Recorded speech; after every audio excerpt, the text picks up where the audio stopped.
দেখেন জাস্ট এই কবুতরটার চোখটা দেখেন, এটা হচ্ছে নর কবুতর।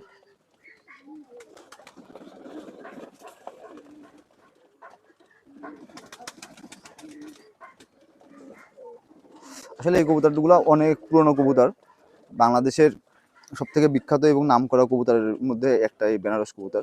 এই কবুতরটা 1900 মানে আমার জন্মের 2 বছর পরে এই কবুতরটা আবিষ্কার হয় এবং তৈরি হয়। এই কবুতরটা জাস্ট চোখের রিংটা এবং এর যে জালিটা, এটা যদি একটু দেখেন আপনারা লক্ষ্য করে যে কত সুন্দর এবং এর জালিটা কতটা মানে নিখুঁত। এই কবুতরটা খুব রেয়ার কবুতর এটা, এবং এবং খুব ভালো। পাকটা দেখেন জাস্ট, কবুতরটা অনেক বয়স, কবুতরটা প্রায় আমার কাছে আছে 8-10 বছর বেশি এই কবুতরটার বয়স। জাস্ট এই কবুতরের পাকটা দেখেন কত সুন্দর, এবং এই কবুতরটা অনেক বড় সাইজের একটা কবুতর। পাটা দেখেন, মানে একটা অরিজিনাল এবং পিওর বেনারস কবুতরের যে বৈশিষ্ট্য এর মধ্যে সব কিছুই আছে। এটা অনেক বয়স্ক এবং অনেক পিওর জেনারেশন একটা কবুতর।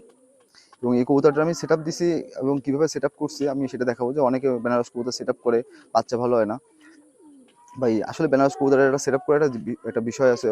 এই বিষয়টা একটু লক্ষ্য করে বেনারস কবুতর সেট আপ করতে হয়, কারণ এই বেনারস কবুতর যদি ঠিকমতো সেট আপ না করা যায় তাহলে বাচ্চারা হাই টেম্পার হয় না, বাচ্চা ভালো হয়। কারণ এই কবুতরটা অনেক ভালো এবং অনেক র ব্রিডের কবুতর, অনেক ভালো হয়। বাট হচ্ছে যদি ঠিকমতো এটা সেট আপ না করা যায় তাহলে দেখা যাচ্ছে অতটা ভালো হয় না।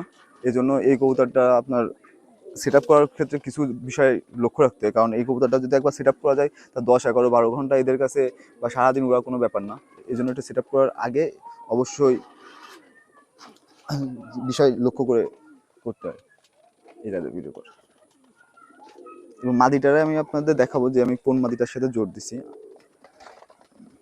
বের করে আমি মাদিটা বের করে দিয়ে আসছি।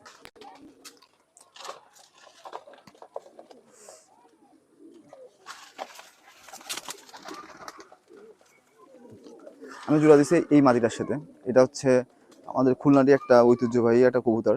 এই কবুতরটা হচ্ছে তুলা জাতের একটা কবুতর, এবং এর ভিতরে একটু অন্য জাত ভরা আছে। এই কবুতরটা একটু চোখটা একটু আপনারা জাস্ট একটু দেখেন, মানে চোখটা দেখেন জাস্ট, মানে চোখের জালি এবং চোখের চাহনি এবং এই কবুতরগুলা সাধারণত সারাদিন ওড়ার ক্ষমতা রাখে আমার এই কবুতর। এই পাকটা দেখেন। এই কবুতরটা এই মানুষটা ছোট হইতে পারে, কিন্তু যে একটা কথা বলে না যে ছোট জালে যে ছোট ঝালে ছোট মরিচের ঝাল বেশি, এটা হচ্ছে সেই জিনিস। এটা ছোট হইতে পারে, খাটো হইতে পারে, কিন্তু এর যে ঝাল, এই কবুতরগুলা মানে হাতের ভিতরে ঠিক মতো ধরে রাখা যায় না, এদের যে পাক বা এদের যে বৈশিষ্ট্য। এবং এই কবুতরটা সেট আপ দেওয়ার ক্ষেত্রে, কারণ আমার এই নটটা অনেক বড় সাইজের এবং এই কবুতরটা একটু একটু মিডিয়াম সাইজের কবুতর।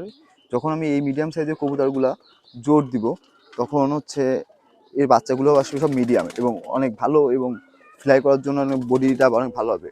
এবং এই কবুতরটা জোর দিছি, এর বাচ্চাগুলো সব ছোট ছোট হবে, মানে মিডিয়াম সাইজের বাচ্চা হবে। এবং আপনার কবুতরগুলার হচ্ছে বডির শেপটা অনেক ভালো আসবে ফ্লাইংয়ের ক্ষেত্রে, এবং গোল বডি আসবে। এক্ষেত্রে কবুতরগুলো সেট আপ হওয়ার সম্ভাবনা হচ্ছে 90%, মানে ভালো সেট আপ হওয়ার সম্ভাবনা। এই কবুতর যদি সেট আপ হয় তার 11-12 ঘন্টা সারাদিন ওরা কোনো ব্যাপার না। এবং এই কবুতর যে সেট আপ হবে সেটা আমি ভালো করে জানি, কারণ আমি এই ব্রিডের সাথে আমি আগেও এই নটটার অনেকবার বাচ্চা করছি এবং অনেক ভালো হয়েছে। এই কবুতরটার চোখের জালিটা দেখেন এবং চোখের গেট আপ, এর সৌন্দর্যটা, চেহারা যারা দেখেন, আমার খুব একটা পছন্দের। আমার এত কবুতর থাকতে এটা খুব পছন্দের মাদি এবং নির্ভরযোগ্য একটা মাদি। এই কবুতরটা আমার কখনো নিরাশ করে না। এই জেনারেশনের কবুতর, মানে এই জেনারেশনের কবুতরগুলো আমি আগে পরে যে কবুতরের সাথে সেট আপ করছি না কেন, সবসময় এই কবুতরগুলো বাচ্চাগুলো ভালো হয়। চটের সাথে, পাকিস্তানির সাথে, তুলার সাথে, গলালের সাথে, যার সাথে আমি সেট আপ করছি এই জেনারেশনের কবুতর মাদিগুলা সবসময় সব জায়গায় ভালো রেজাল্ট দিছে আমাকে। এর জন্য আমি সবসময় এই কবুতরটার হিসেব করে এই নটটার সাথে আমি সেট আপ দিছি। জাস্ট মাদিটার গেট আপ দেখেন কতটা সুন্দর গেট আপ।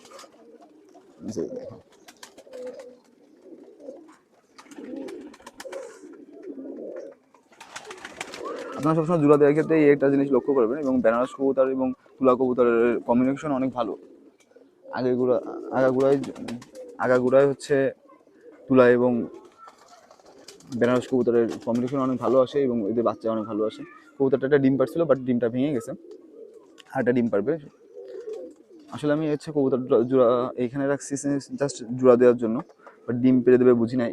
এই কবুতর জোড়া আমি বাইরে দিয়ে দেবো।